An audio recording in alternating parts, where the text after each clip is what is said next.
October 30th, before you call. Isaiah chapter 65, verse 24. It shall come to pass that before they call, I will answer, and while they are still speaking, I will hear. Dr. Helen Roseveare, a missionary to Africa, told about a mother who died at the mission station after giving birth to a premature baby. An incubator was set up to keep the infant alive, but the only available hot water bottle was beyond repair.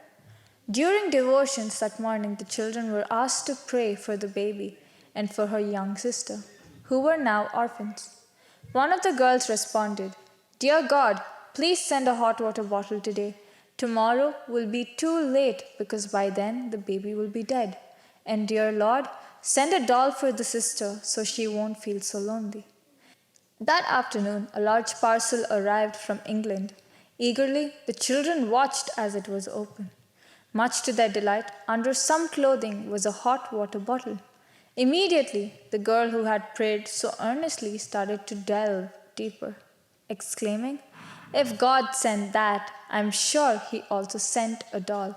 And she was right. 5 months earlier, God had led a group of women in England to include both of those items in response to a prayer that had not yet been uttered. That's the promise God gives us through Isaiah. As the one who knows what lies ahead, the Lord works even in the past to bring about blessings for His children's future. As you consider your situation today, it may seem that the Lord is asking you to do the illogical.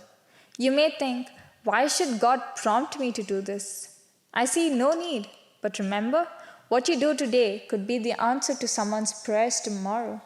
Trust God and let the one who holds both the past and future be your guide for the present.